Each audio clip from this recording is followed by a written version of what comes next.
Gawin ito ngayong June 21, 2026. Isa sa pinakamaswerteng araw para po sa paggawa ng ritual, lalong-lalo na kung nagnanais ka na maalis yung mga old hardship na dinanas mo. Kung nakaranas ka ng matinding kahirapan noong mga nagdaang mga panahon, mahalaga ang paggawa ng ritual na ito ngayong June 21, 2026 para po maalis na yung mga malas na pangyayari na yan at mapalitan po or makapasok ang swerte sa buhay. Kung mahilig ka sa ganitong mga video, huwag kalimutang mag-like, mag-subscribe at i-share mo na rin para malaman ng iba ang kanilang mga swerte sa buhay.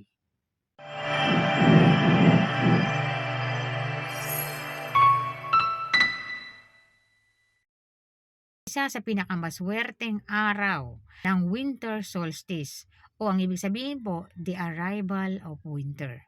Pinakamaswerteng araw po yan para po sa paggawa ng ritual na makakatulong po para maalis yung mga malas na enerhiya at makapasok ang swerte. Okay? So ang ritual po na gagawin natin ay para po sa mga ito. Unang-una po, resetting the tone of prosperity para sa bahay ninyo. Sunod, para po maalis ang old hardship na nangyari sa inyo or pinagdaanan ninyo. Dahil nandyan pa ang enerhiya niyan. Kahit pa sabihin na natin na okay ka na, wala ka na sa mga ganong sitwasyon, yung energies niyan na andyan pa kung hindi yan na clear. Okay? At para po sa wealth seeding. Okay? So yan ay ginagawa ng June at itinatapat yan sa pinakamaswerteng araw. Ito po ay ang June 21, 2026. Ito po ang mga kailangan para sa ritual. Maghanda ka ng coins at mangkok ng tubig. Ang coins po pwede kang gumamit ng 9 coins at pwede rin gumamit ng multiples by 9. Okay? So i-times mo yung 9, pwede yon. At yung pera po ay kinakailangang i-donate or ibili ng mahalagang bagay. So maipapayo ko sa inyo mga madam, mga sir, bumili ka ng Lucky Charms para magamit mo yan. Ang Lucky Charms po hanggat hindi nasisira, pwedeng gamitin yan at bibigyan ka niyan ng protection. Okay? So, paraan ng paggawa. Ang paggawa po, sisimula ng umaga, tatapusin ng gabi. Okay? So, maghanda ng coins. Kung ano man yung coins na nais mong ilagay, yun ang ilagay mo. At tubig po na nakamangkok. Ilalagay po yan sa may bintana mo or sa may balcony mo na kung saan masisikatan ito ng araw. O kung saan man na mailalagay mo na masisikatan siya ng araw, pwede yon. Okay? Sa umaga, pasisikatan siya ng araw, ilalagay yung coins at tubig. Magkahiwalay po yan. Magkahiwalay na lalagyan. Isang lalagyan para sa coins, isang lalagyan para sa mangkok ng tubig. Kahit anong kulay ng mangkok pwede. Okay? Hayaan siya hanggang gumabi. So pagdating ng gabi, mga madam, mga sir, dito na tatapusin yung nilagay ninyo na coins at tubig ng umaga. Okay? So, umupo ka doon sa area na yon, yung magkahiwalay na coins at tubig, pagsamahin mo na. Okay? Kunin ang coins habang inilalagay mo yung coins sa tubig. Mag-wish ka na dyan o mag-manifest ka na ng mga gusto mong mangyari or mga hiling mo sa buhay. Pag nailagay mo na sa tubig yung coins, iwanan siya hanggang umaga.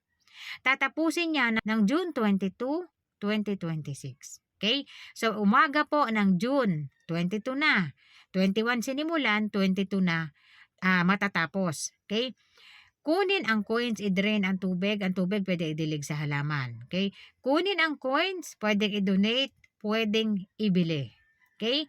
Ngayon, kung yan po ay ibibili mo, siguraduhin mo na makakabili ka ng mahalagang bagay.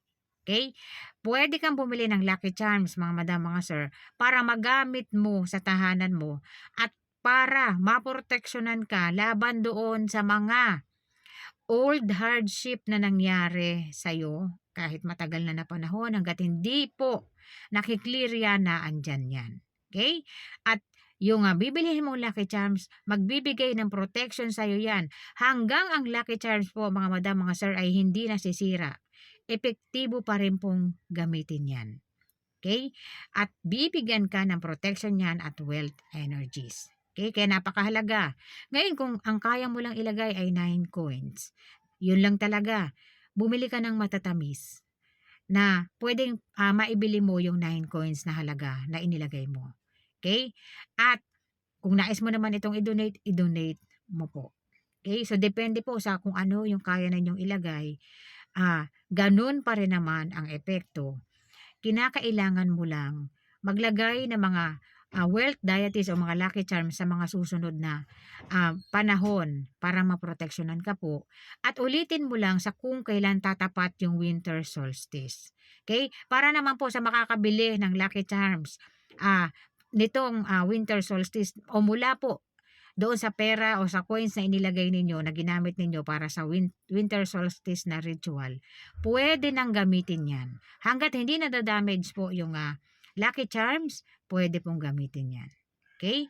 So, tandaan nyo po mga madam, mga sir, nagkakaroon ng hindi tumatalab yung lucky charms na inilagay nila, na binili nila sa tahanan nila, hindi umakit ng swerte. Bakit kaya? Kaya hindi tumalab yung mga lucky charms na inilagay nila, lalo na kung nagnanais sila ng wealth energies. Kasi po, una-una po mga madam, mga sir, hindi nila na-cleanse yung tahanan nila.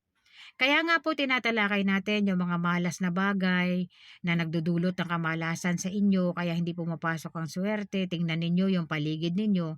Kasi po, para yung mga lucky charms o mga wealth deity na inilalagay ninyo sa tahanan ninyo, talagang swerte ang akitin yan para sa inyo. Kasi po, kung hindi na-cleanse yung tahanan, nandyan pa rin yung mga negative energies na nagdudulot ng kamalasan sa inyo. Yung lucky charms na inilagay mo, hindi wealth ang aakitin nun. Alam mo anong gagawin nun para sa'yo? Puproteksyonan ka nun laban sa mga pumapasok na malas na enerhiya.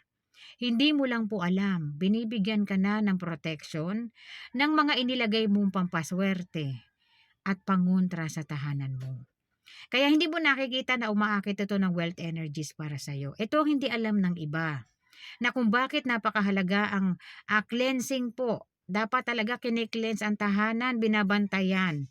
Para po yung mga pampaswerte inilagay mo, pang-akit ng wealth energies, wealth ang akitin yan. Ang nangyayari dahil sa dami ng negative energies, yung pag-akit niya ng wealth, napapalitan ito ng protective energies. Kasi po yan ang mga wealth deities. Kung sino yung kumuha sa kanila, puproteksyonan nila yon. Okay?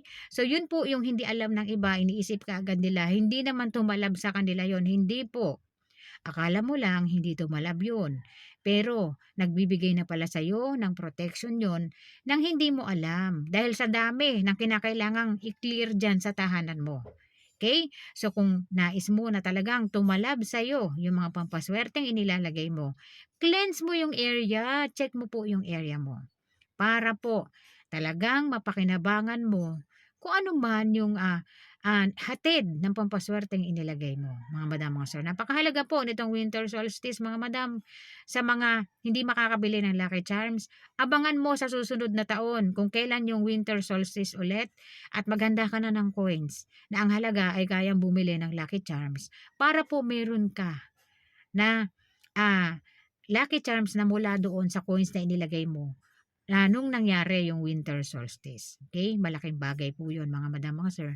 Isa yon sa mga dahilan para kontrahin nito or alisin nito yung old hardship na nangyari sa inyo ng matagal na panahon. Hindi po kasi naalis yung energies niya hanggat hindi yan kini-cleanse. Kahit kayo lang, pwede na ninyong gawin yan para ma-cleanse ninyo at maalis ito sa inyo. So ilan lamang po ito, mga madam, mga sir, sa mga po pwede nating gawin sa araw po ng winter solstice. Kasi po napakarami nating pwedeng gawing ritual para po sa panahon na yan. Okay? Ito yung pinaka madali nating magagawa at makakatulong ito para sa atin. Okay?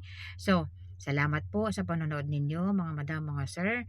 Kung kayo po ay may tanong, comment lamang po kayo. Kapag yan po ay aking nabasa, yan po ay aking sasagutin. At para po sa comment ni ma'am nung nakaraan, tungkol po sa salamin, ang kanyang wallet po ay mayroong salamin. Ito raw ay pampaswerte sa pera. Yes po, tama si ma'am at yung nagsabi sa kanya tama yon. Yung mga wallet ninyo na merong salamin sa loob, okay?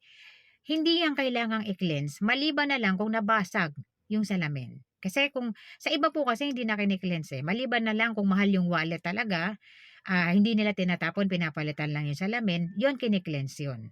Okay? Kapag nagkaroon ng crack yung salamin or nabasag. Okay? At binabantayan yung spending nila kasi kaya nag-crack yun, nagbigay ng protection sa kanila yung salamin. Okay? Sa wealth nila, nagbigay ng protection yun. So, yung mga salamin sa wallet, swerte yan. Hindi yan kailangang i-cleanse kasi nakabantay lang yan sa pera sa loob ng wallet. Okay? So, hindi yan kagaya ng compact mirror na ginagamit natin kapag tayo ay mananalamin. Kapag tayo ay umaalis, tayo ay nagme-makeup, tumitingin sa mga sarili natin. Di po ba? So, iba po yung nasa wallet. Yun ay nilagay doon to double the money. Okay? So, hindi kailangang i-cleanse yun unless nabasag yun or nagkaroon ng crack. Okay? At para po sa comment ni ma'am, ang host daw ay dumaan sa harap ng pintuan niya. Host ng kapitbahay, ano ang pwedeng pangontra ma'am? Money plant. Maglagay ka ng Pachira aquatica or fortune plant. Huwag po yung gumagapang kasi tubig na yan ma'am eh. Okay? So, lagay mo Pachira aquatica sa gilid ng pintuan mo. Para po magdulot ng swerte sa'yo yung tubig na nilagay nila or yung idinaan nila sa harap ng pintuan mo. Okay? At para sa comment ni ma'am na para malaman din ng iba kung paano gagawin. Sabi ni ma'am, pati ba underwear, pwedeng gupitin at short. Short po at saka pantalon, pwede rin po mga madam, mga sir. Kaya lang, pagdating sa ating mga underwear, mayroon tayong kinakailangan bantayan dito. Ang underwear po ay kailangan labahan mo ulit bago mo ito gupitin. Okay? At bago ito itapon.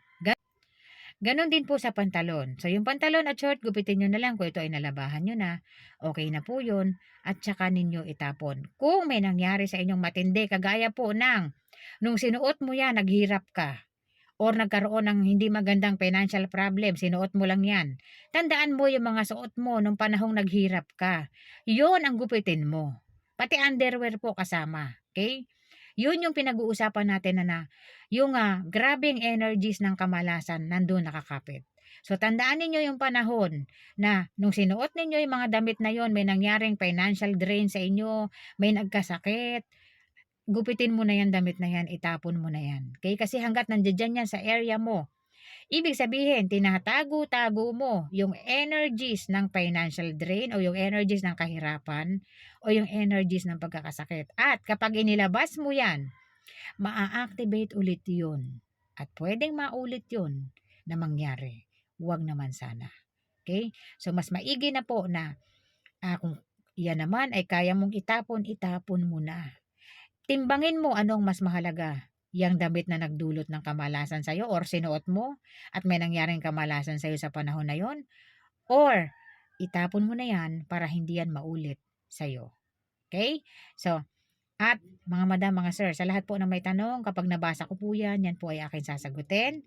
Maraming salamat po sa panonood ninyo.